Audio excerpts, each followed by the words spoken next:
sa Yun inyo, nga guys. po, yes. Yung bang, is that rare na madaming beses na mag-break up? O, di ba, ewan ko sa inyo, gusto kong malaman sa inyo kung isang breakup lang, okay na yon. O pagbibigyan nyo pa. Nangyayari ba talaga? Parang feeling ko lang, sa alam ko lang, parang medyo pares kami, magkaugali kami. Parang kami, pag break. Break Pag na. ayaw mo na, iwag na. Oo. Hindi na babalik. Di ba parang ba't na-open yung topic na gusto mo mahiwalayan ako? So, Paano kung gano'n, tumatakbo sa jeep, gano'n? Wala kasing umabol sa amin sa jeep. Wala kasing nagganyan sa amin. Sana Pag mamaya. meron. Sana mamaya matry namin. So, gano'n pala. Ayoko nga. Sa iba. Oo. Meron namang iba kasi ang nangyayari, parang sa relationship, para i-test mo yung love nyo for each other, lagi kayong naghahamunan ng hiwalay. Na minsan nakakatakot. Kasi Parang dare? Parang Oo, ganyan? parang dare. Yun yung na-experience ko nung bata ako. Parang, Naku, matagal ng panahon yun. Ay, grabe. Kalapit lang ng panahon mo. Huwag kang magsasalita. Grabe, Kuya Ogie. Huwag kang magsasalita na malayo yung panahon ko. Kasi kadikit lang yun ang panahon mo. Diba? Naibalik ko kaagad yung MOD sa kanya eh. Nakita ko pa nga yung mga ibang girlfriends mo. Uy! Hindi pala. Akala ko ikaw ay nakaupo.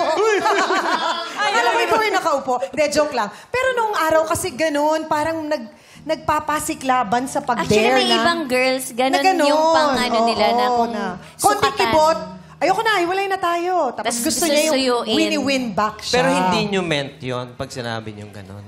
Hindi. Pero ang nakakatakot, pag nasanay, either yung girl or your boy na ginagawa yun, pag kinol, yun ang nakakatakot. Wala. Kasi wala nang balikan yun, di ba?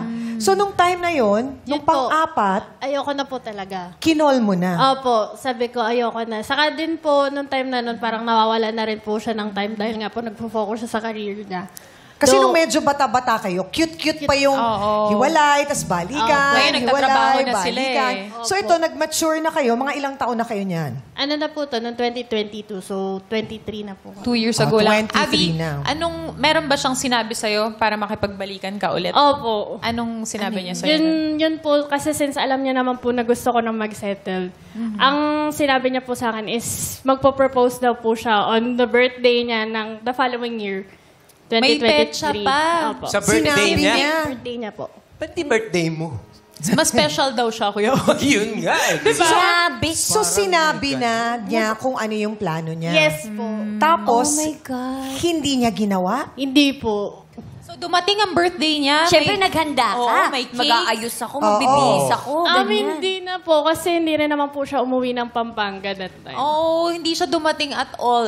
Ano po, Holy Week din kasi nung time na yon. So, hindi rin siya papayagang pumunta sa amin. Lumuwas. Opo. Mali mo baka i-surprise ka kasi alam mo sa araw na yun may magpo-propose. Nag-away sa'yo. din po kasi kami ng birthday. So, parang alam mo na ay walang Opo. mangyayari dito. Opo. Hindi mangyayari. Kung sinabi niya sa'yo yung petsa ng proposal, meron din ba kayong pinag-usapan na, ikakasal tayo, 2025, ganyan? Meron na rin po. Napag-usapan na rin. Yes po. Umabot na rin po kami, nag-attend kami ng wedding expo.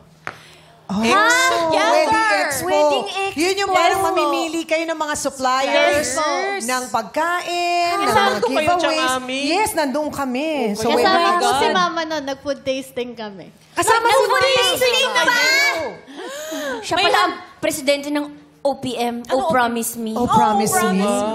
Anong na-feel mo, Mami? Siyempre, excited ka nung nagfo-food tasting. Siyempre, libre pagkain. Libre ba yun? Walang bayad ka, gano'n? Kailan niya ba sinabi yung kasal? Parang, Napag-usapan po namin, May date? supposedly, this year po, August po. Ay, August na to! Ikakasal na si Abby! Ikakasal si Abby! Nung time na yon, alam na ba ng mga ibang kamag-anak